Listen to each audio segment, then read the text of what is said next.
Hi mga mare, another day, another mini vlog. Panibagong araw nga na naman mga mare, panibagong mini vlog nga na naman tayo for today's video. Eto nga pala mga mare, yung unang araw na magtitinda kami sa food bazaar at bala ko talaga magbenta nga ulit ng mini donut doon mga mare. Kaya naman maaga pa nga lang ay nagluto na nga muna ako dito ng agahan namin para kahit papano maalala ko nga ulit yung recipe nga na ginawa ko nga dati. Bali yung sauce nga pala na ginawa ko dito mga mare, bumili na nga lang ako nitong ACC syrup para kahit papano ay less hassle na lang din sa part ko. Dati kasi mga mare, nagbebenta rin ako ng messy mini donut pero iba ang ginagawa ko, talaga nagme-melt talaga ako ng chocolate. Pero ngayon syrup nga itong gagamitin ko. At in fairness naman dito sa syrup na ito mga mare, kahit mura lang siya, napakasarap na rin talaga ng sauce na ito para sa mini donut. Dati kasi yung ginagawa ko talaga ay nagme-melt ako ng chocolate pero para sa akin ay medyo matrabaho yon. Kaya naman eto, trinay ko nga itong syrup dahil nga medyo konti na lang din talaga yung time ko. At bumili na nga rin ako nitong lagayan nga ng mga toppings ko dito mga mare at meron na rin itong kasamang scooper. At perfect na perfect nga itong mga gamit ko dito sa mini donut mga mare, lalo na nga ako nag-start ka pa lang ulit nga magbenta nito. Bale, ang bentahan ko nga pala dito sa mini donut mga mare ay meron akong available na 3 for 25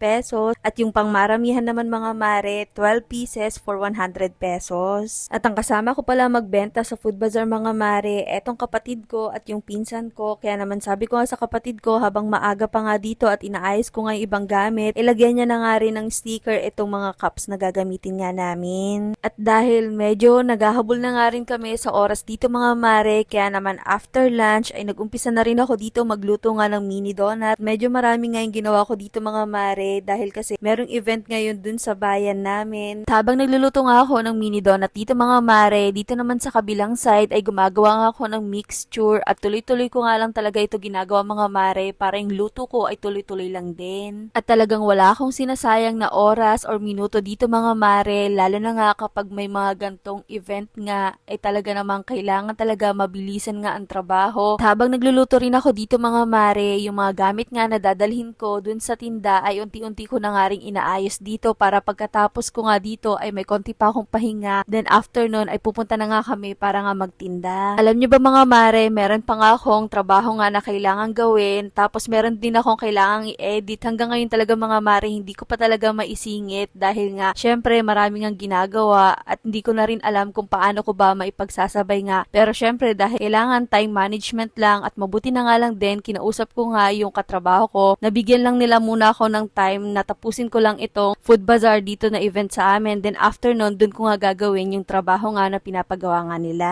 At time check na nga lang tayo dito mga mare, 4 PM pumunta na pala kami dito sa pwesto para nga mag-ayos ng mga paninda.